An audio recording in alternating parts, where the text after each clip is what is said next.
하나님 말씀 봅니다. 마태복음 16장 21절입니다. 마태복음 16장 21절 읽어드립니다.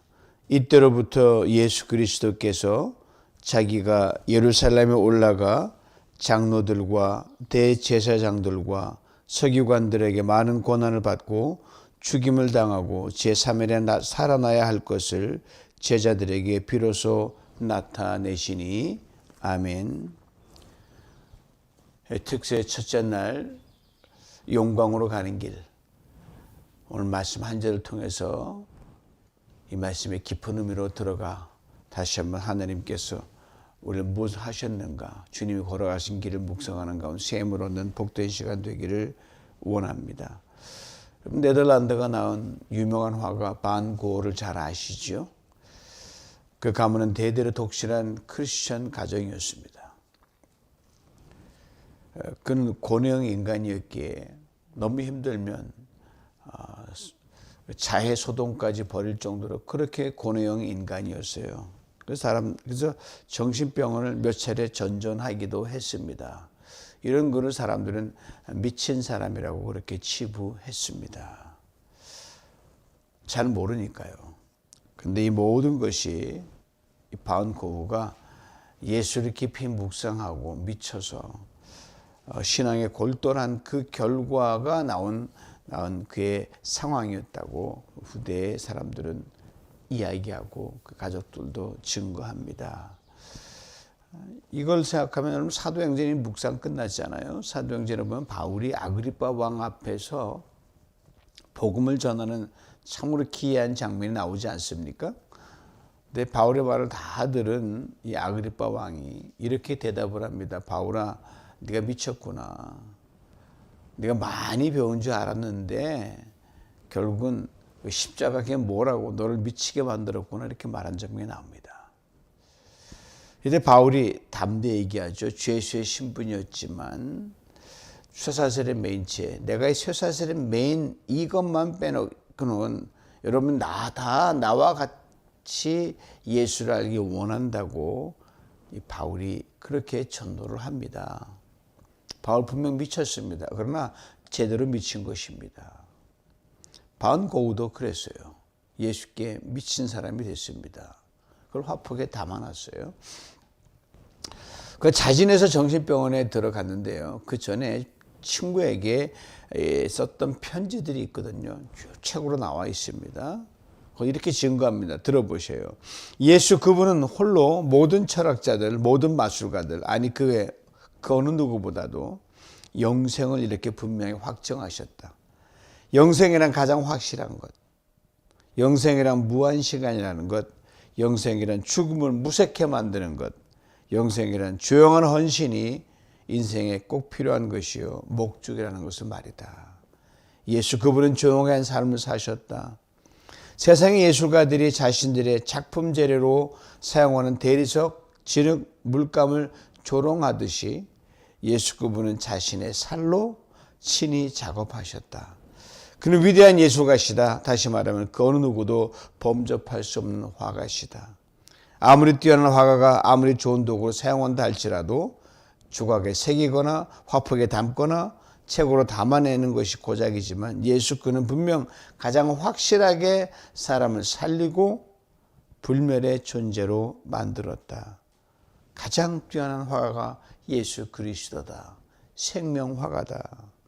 그는 살아있는 영혼과 정신 그리고 그의 살로 작업하신다. 조각상 대신 사람을 만드신다. 그리고 예수에 미친 화가 고흐도 피에타라는 그 화폭에 담았습니다. 피에타란 뭐냐면 이탈리아 말인데 경건, 비탄을 뜻합니다. 어머니 마리아가 예수를 시체를 매장하기 전에 안고 통곡하는 그 모습인데 이런 작품 여럿이 나와 있어요. 고흐의 피에타는 대략 이런 작품입니다. 뒤에 석양을 배경으로 하고 있고요. 천상의 푸른 옷을 입고 두 팔을 뻗어 십자가에 내려진 아들을 감싸는 마리아의 모습을 담고 있습니다. 친구에게 보낸 편지에서 고우가 한 말이 정말 원색적이고 인상적입니다. 예수, 그는 자신의 살과 피로 작업하신다. 얼마나 강렬한 말입니까? 그렇습니다. 이 땅에 살았던 사람들 중에 가장 뛰어났던 화가 예수. 그는 자신의 살과 피를 물감으로, 재료로 사용하셔서 우리를 새롭게 빚으셨습니다. 거기에 온 영과 정신과 뜻을 다 담았습니다. 십자가라는 나무판 위에 철저하게 새겨버리셨어요. 여러분, 명화와 명곡의 차이가 뭔지 아십니까? 명화와 명곡은 언제 봐도 언제 들어도 처음 듣는 것처럼 그렇게 새롭습니다. 여러분, 성경 통독하고 있지만 내가 봤어도 또 모르고 파고 파도 모르는, 이게 명작이죠. 최고의 명작 아닙니까? 수도 없이 받아 감동입니다. 질리지도 않습니다. 지겹지도 않고 돌아서면 또 보고 싶습니다. 예수님이 자신의 온 살과 피로 작업하시고 십자가에 남긴 그분의 작품, 하나님의 최고의 걸작입니다. 명화이죠. 인간이 만든 어떤 작품과 비교가 안 됩니다. 그러게 십자가는 언제 보아도 새롭습니다. 그 십자가로 우리를 새롭게 만든 걸 바울은 이 고린도후서에 이렇게 멋들어지게 표현하지 않았습니까? 우리 다 아는 말씀이죠. 암송까지 하니까. 그러므로 그리스도 예수 안에 자에게는 안에 있으면 새로운 피조물이라 이전 건 지나갔으니 보라 새 것이 되었도다. 예수 믿고 구원 얻은 것은 그걸로 끝나는 게 아니라 매일매일 거듭나고 새로워지는 겁니다. 한 걸음 한 걸음 걸을 때마다 어제의 걸음이 아니라는 거죠. 깨어도 어제의 그 아침이 아니라는 겁니다. 매일 십자가라는 거울 앞에 우리 자신을 비춰보면서 얼룩을 닦아내고 또 벗겨내고 또 다듬질하고, 여러분, 예수 믿는 사람은요, 매일 아침 섰을 때 이 말씀으로 화장하는 사람들이에요. 성령으로 끊임없이 화장을 하죠. 어제보다 오늘, 오늘보다 내일 더 새로운 존재를 끊임없이 진보하고 성숙하고 나아지는 겁니다. 바울이 그걸 말하고 있는 겁니다. 이를 위해서 전 존재를 담아서 십자가에 새겨놓으셨죠. 돌이켜보니까 우리가 레딘 루터란 교회에서 이제 예배를 드리기 시작하면서부터 이 특사가 시작되는데 한 17회째를 맡고 있습니다. 그때마다 고난주간 십자가 주님을 묵상했다고 했는데 지나고 나면 그건 그게 아닌 거예요. 좀 모자란 거예요. 모자란 거예요. 이분도 마찬가지죠. 작년보다 더 깊이 있는 십자가 은혜로 들어가서 부활의 영광을 누리는 우리 모두가 될 수 있기를 축복합니다. 주님이 당신의 몸과 피로 작업하신 십자가, 거기에 하나님의 모든 것 다 담겨 있고요. 예수의 모든 것이 다 담겨져 있습니다. 이 십자가 다시금 충만한 이 한 주간 될 수 있기를 축복합니다. 그래 될 때 우리가 전에 한 번도 눈으로 보지 못하고 귀로 듣지 못하고 경험하지 못한 은혜가 넘쳐날 줄 믿습니다. 오늘 함께 읽은 이 본문 말씀, 예수님 십자가에 달려 죽으실 것을 처음으로 언급하신 내용입니다. 한 서너 번 말씀하시는데 이게 이번이 처음 장면이에요. 짧은 한 절 말씀 속에 1년에 4개의 사건이 앞으로 있을 것이라는 걸 말씀하시는데, 첫째가 뭐냐면 예수님이 예루살렘으로 올라가신다는 사실이에요. 예루살렘 정치의 1번지 아닙니까? 다 가고 싶고 모든 것이 중심되는 곳이거든요. 둘째는 장로들과 대제사장들과 서기관들에게 많은 고난을 당하신다는 사실이에요. 셋째는 죽임을 당하신다는 사실입니다. 넷째는 그리고 부활한다 이 말입니다. 이 일련의 사건이 일어난 중심 포인트가 예루살렘입니다.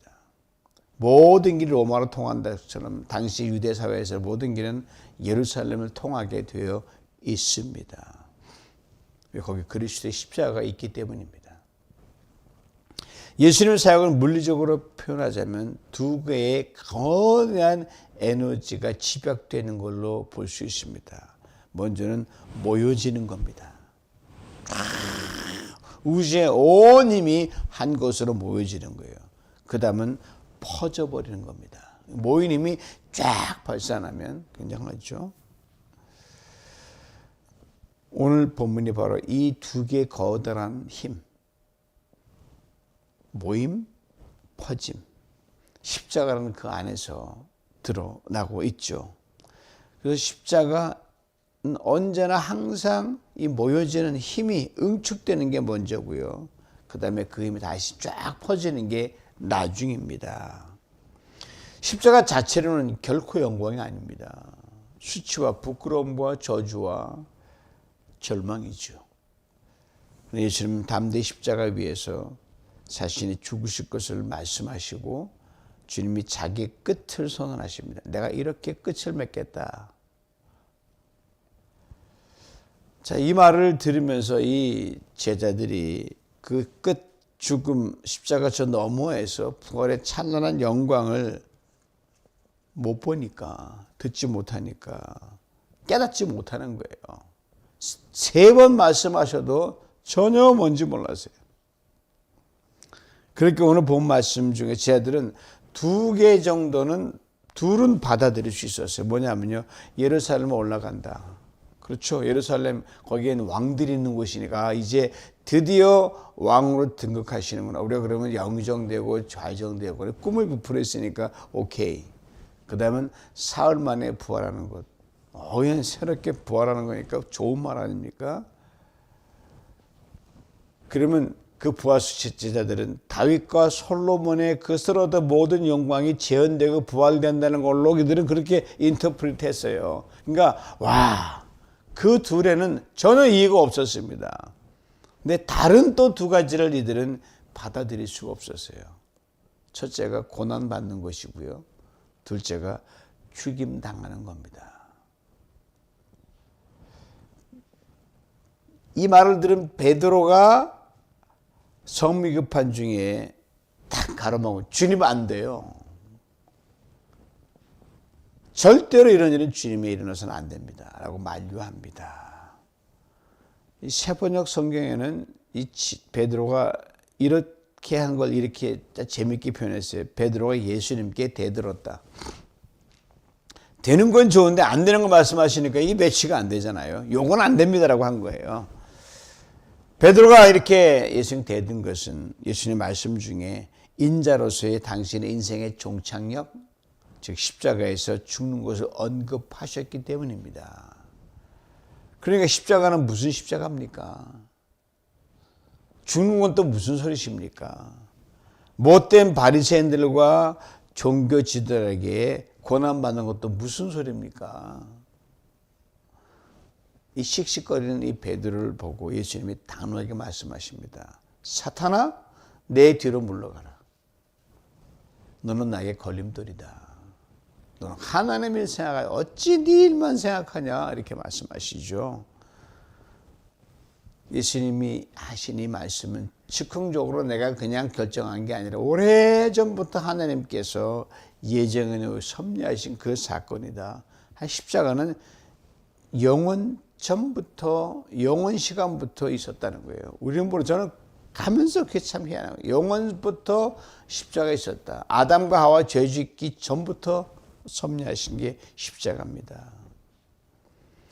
이 다른 복음은 이렇게 설명합니다. 우리가 지금 예루살렘으로 올라가고 있으니 내게 대하여 예언자들이 기록한 모든 일이 이루어질 것이다. 내가 이방인들의 손에 넘어갈 것이며 그들은 나를 조롱하고 모욕하고 침뱉고 채찍질을 한 후에 죽일 것이다. 그러나 3일 만에 살아날 것이다. 내게 대하여 예언자들이 기록한 모든 일이 이루어질 것이다. 즉 베드로야, 성경에 오래전부터 말씀한 그 말씀을 네가 거역하려느냐? 때를 쓴다고 피할 수 있는 게 아니다. 하느님 내가 십자가로 치도록 오래전부터 선지자들 눈이 말씀하셨다. 더 이상 대들지 말라 이 말씀이죠. 제가 고용교육 목사를 했을 때 하나님의 구원과 그 고난을 동전의 양면으로 아이들에게 설명을 해 준 게 있어요. 이해가 시켜야 되니까 완벽하진 않지만 이렇게 제가 그때 이렇게 말을 했거든요. 힘들고 어려운 고난이 찾아올 수가 있다. 그러면 얼른 동전의 다른 면을 보고 하나님 반드시 거기서 구원하심을 믿어라. 자, 구원의 기쁨이 점점 식어져 내게 기쁨이 없고 신앙을 살아가는 것이 그 인생에 올 텐데, 그럼 얼른 동전의 다른 면을 또 보고 예수님의 십자가 고난을 생각하라. 그러면 끝. 그러세요. 동전의 양면을 떼어낼 수 없지 않습니까? 구원과 고난도 떼어낼 수가 없습니다. 구원과 고난을 반드시 함께 가는 동전의 양면으로 생각한다면 구원을 얻기 위해서 십자가의 고난이 있어야 되는 것이고, 십자가의 고난을 지나면 하나님의 구원으로 나갈 수 있다는 것 자연스럽게 연결될 수밖에 없기 때문입니다. 그러므로 바울은 구원과 고난이 하나님의 주신 멋진 두 개의 선물이라고 얘기했습니다. 십자가와 부활도 동전의 양면입니다. 십자가 따로 부활 따라고 아닙니다. 이 둘을 붙여서 하나의 동전으로 결코 떨어질 수 없는 것. 이리 보면 십자가고 이리 보면 부활이죠. 십자가 부활은 실제적 경험을 통해서만 깨달아지고 나름대로 우리가 이해할 수 있습니다.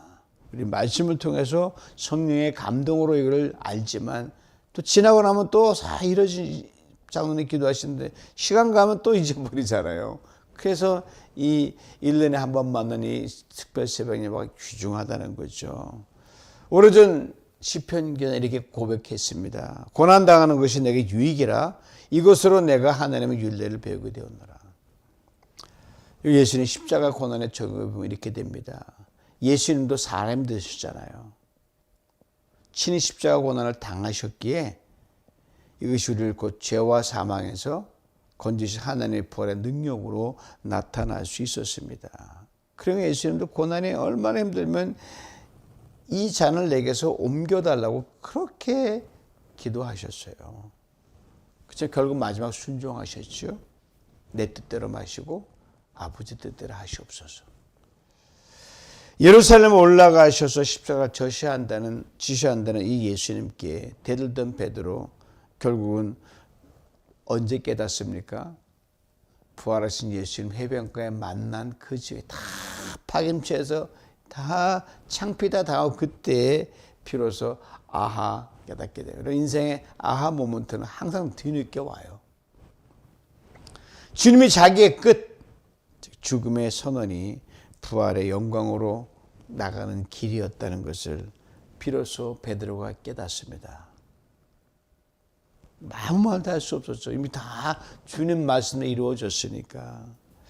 십자가가 부활의 영광으로 가는 이 길이라는 이유에 대해서 성경 디모데전 3장 16절 이렇게 압축해서 표현했습니다. 크고다 경건의 비밀이요. Great is the mystery of godliness. 큰 경건의 비밀이라는 뜻이에요. 경건은 하나님의 거룩함입니다. 그 어떤 추함도 거기 낄 수가 없어요. 흠없음입니다. 순수함과 청결함입니다. 어둠과 빛 서로 섞일 수 없습니다. 죄와 거룩도 마찬가지입니다. 낮음과 높음도 그리고 절망과 소망도 그렇습니다. 인간과 하나님도 똑같습니다. 그런데 예수 그리스도로 인해 이 섞일 수 없는 이 둘이 하나로 섞이게 된 거예요. 어둠과 죄와 낮음과 절망 그 속에 있던 인간을 빛과 거룩과 높음과 소망의 하나님으로 연결된 겁니다. 이것을 성경이 이렇게 분명히 증거하죠. 이미 여러분 통독 읽은 로마서 5장 6절 들어보세요. 우리가 아직 연약할 때의 기약대로 그리스도께서 경건치 않은 자를 위하여 죽으셨도다. 죄 없으신 예수님이 죄인을 위해 대신 죽으심으로 하나님께서 인간의 모든 죄와 허물과 어둠과 낮음, 절망의 저주를 예수님께 다 덮어 씌우셨습니다. 십자가의 의인이 죄인이 되신 거죠. 거룩한 자가 추한 자가 됐고요. 경건한 자가 더러운 자가 됐고 그리고 부활하셨습니다. 이른에 우리가 타락하지 않았다면 에덴에 쫓겨나지 않았다면 얻었을 것보다 더 높은 하나님과의 관계가 더 영광스럽게 되어 버렸습니다. 예수님도 살리시고 우리도 살리는 윈윈이 바로 십자가와 부활입니다. 이걸 거로 디모데는 크고다 경건의 비밀이라고 그렇게 신비스럽게 말하고 있습니다. 사랑하는 성도 여러분, 잠시 언급했지만 예수님의 십자가를 통해서 회복된 우리의 모습이 타락하기 전에 아담의 모습에 비해서 어떻다고 생각하십니까? 더 나을까요? 못 나을까요? 비교할 수 없을 정도로 낫습니다. 가보시면 알아요. 비온 뒤에 땅이 더 굳어진다고 하지 않습니까? 상처가 아문 뒤에 더 강해지듯이 죄 지은 후에 우리는 예수 그리스도의 십자가의 은혜로 더 아름다운 하나님의 형상으로 변해진 겁니다. 중고품이 아니라 신상품이 됐다는 거예요. 그러니까 아담에 대해 너 왜 선악과를 먹어서 일일이 고생시키냐, 그렇게 더 이상 원망하지 말고 거의 쓸데없는 신경 뺏기지 마십시오. 그냥 땡큐 아담, 당신 덕에 고생은 했지만 더 나은 존재로 빚어서 더 나은 에덴으로 가게 됐다. 얼마나 멋집니까? 예수님의 자기 끝 선언에 담긴 함축적인 의미가 뭡니까? 먼저는 부활의 영광입니다. 다음은 이후 펼쳐지는 하나님의 넘치는 은혜의 시간의 이어짐이고요. 우리가 이 땅에서 사는 날 동안 십자가는 언제나 새로운 영광, 새로운 길, 끊임없이 새로워지는 가는 길과 디딤돌입니다. 매일 새로워지는 거예요. 이에 대해 시편 기자는 이렇게 설명을 하죠. 너희는 여호와의 선하심을 맛보아 알지어다. 그에게 피하는 자는 복이 있도다. 너희 성도들아 여호와를 경외하라. 저를 경외하는 자에게는 부족함이 없도다. 젊은 사자는 궁핍하여 줄일지라도 여호와를 찾는 자는 모든 좋은 것에 부족함이 없도다. 이거예요. 예수님의 자기 끝 선언, 죽음의 선언은 결국 영광으로 가는 길임을 친히 보여주신 결정적인 증거입니다. 십자가는 외로움이죠. 슬픔과 멸시와 핍박입니다. 이 고인이 되신 구상신이 이렇게 멋지게 시로 담아냈습니다. 들어보시오. 홀로 가야만 한다. 저 2000년 전 로마의 지배 아래 사두개인과 바리새인들의 수모를 받으며 그분이 홀로 가듯 나 또한 홀로 가야만 한다. 악의 무성한 꽃밭에서 진리가 귀찮고 슬프더라도 나 혼자의 무력에 지치고 번번이 패배의 쓴잔을 마시더라도 제자들의 배반과 도피 속에서 백성들의 비웃음과 돌팔매를 맞으며 그분이 십자가의 길을 홀로 가듯 나 혼자 홀로 가야만 한다. 정의는 마침내 이기고 영원한 것이요 달게 받는 고통은 값진 것이요 우리의 바람과 사랑이 헛되지 않음을 믿고서 아무런 영웅적 기색도 없이 볼거롭고 병신스러운 모습을 하고 그분이 부활의 길을 홀로 가듯 나 또한 홀로 가야만 한다. 그래서 십자가의 길 홀로 가야 합니다. 주님은 먼저 가신 길이기에 우리가 당하는 수모를 아십니다. 그가 더 큰 수모를 당하셨기 때문입니다. 우리가 겪는 무력감도 주님이 아십니다. 그가 더 큰 무력감을 겪으셨기 때문입니다.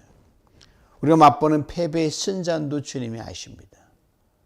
더 크고 더 쓰라린 패배의 쓴잔을 주님이 마셨기 때문입니다. 우리가 당하는 배반과 비웃음 다 아십니다. 살면서 얼마나 많은 일을 겪습니까? 주님은 더 큰 배반과 비웃음을 당하셨습니다. 우리가 당하는 고통 주님이 아십니다. 왜요? 우리가 더 훨씬 더 큰 고통을 주님은 지나가셨기 때문입니다. 우리 무명함과 볼품없음, 일그러진 모습 다 압니다. 주님 십자가에서 더 크게 일그러지시고 더 크게 망가지셨기 때문입니다. 그렇습니다. 예수님의 자기 끝 선언이 구현된 십자가. 예수님 자신의 피와 살로 작업하셨던 십자가. 그 피와 살은 우리를 다시 살리는 부활과 그 이후에 영광의 길로 나가게 하는 하나님의 걸작품의 도구가 됐습니다. 저는 이렇게 상상해 봐요. 예수님 십자가에서 진 건 뭐냐면 우리를 위해 저 영광으로 가는 여러분 결혼식 가면 지금 아니면 쫙 카페트를 깔잖아요. 쫙 주단을 쫙 깔듯이 결코 끊어지지 않는 영광의 길이 친히 되셔서 I'm the way, 내가 길이라는 걸 확증하셨죠. 그리고 나를 밟고 가라. 그리고 완전히 힘 빠지셔 우리에 받쳐주신 거예요. 여러분 인생 살다 보면 힘든 일 많이 있죠. 광야길 지날 때 자동차 바퀴가 물에 빠지면 그러면 바퀴가 빠졌을 경우에 어떻게 빠져나옵니까? 공기 들어가면 더 못 빠져나와요. 바람을 빼면 이 접점이 넓어 쫙 하거든요. 주님이 우리를 위해서 광야길 미리 가셔서 힘 다 빼시고 기가 막힌 구원과 생명을 쫙 펼쳐주셨어요. 우리 힘 빼고 주님 닮아가면 됩니다. 그러므로 예수 그리스도 안에서 우리가 지고 가는 우리 몫의 작은 십자가 길에도 질만 한 십자가만 주십니다. 주님이 예배는 상상할 수 없는 은혜와 축복의 돌들이 놓여져 있고 고난당할 때마다 그 다음 영광의 길로 가는 걸 보고 거기서 여러분 소망의 노래를 부를 수 있기를 원합니다. 바로 그 부르는 노래가 우리 찬양가 가사에 있어요. 들어보세요. 어두운 후에 빛이 오며 바람 분 후에 잔잔하고 소나기 후에 햇빛 나며 수고한 후에 쉼이 있네. 연약한 후에 강건하며 애통한 후에 위로받고 눈물 난 후에 웃음이 있고 씨 뿌린 후에 추수 있네. 괴로운 후에 평안하며 슬퍼한 후에 기쁨이 있고 멀어진 후에 가까우며 고독한 후에 친구 있네. 고통한 후에 기쁨이 있고 십자가 후에 면류관과 숨이 진 후에 영생하니 이러한 도는 진리로다. 얼마나 멋진 가사인지 모릅니다. 여러분의 인생에서 시마다 때마다 고장 고비마다 이 은혜를 십자가 고난 영광으로 가는 길임을 알고 그 안에서 주님이시는 매 새롭게 부어주신 은혜를 넘치게 누리는 저와 여러분 되시길 주님의 이름으로 축원합니다. 하나님 아버지 감사합니다. 오늘도 우리를 십자가 앞으로 부르시고 그 사랑 앞에 서게 하시니 감사합니다.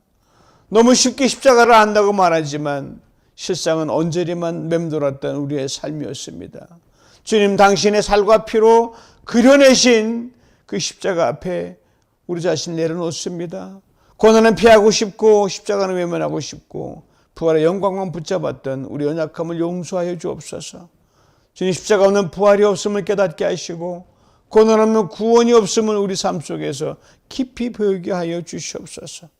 오늘 말씀을 통해 우리 각자의 삶에 놓여있는 작은 십자가 다시 바라보게 하시고 전망이 아니라 하나님의 영광으로 가는 길임을 보는 신령한 눈을 뜨는 이 아침 되게 하여 주시옵소서. 그 과정 속 주님이 베푸시는 놀라운 은혜를 누리는 우리 모두가 되게 하여 주시고 그것을 빛으로 삶으로 증거해내는 우리 누비전 공동체 성도님 한 분 한 분 되게 축복하여 주시옵소서. 예수님의 이름으로 기도하옵나이다. 아멘.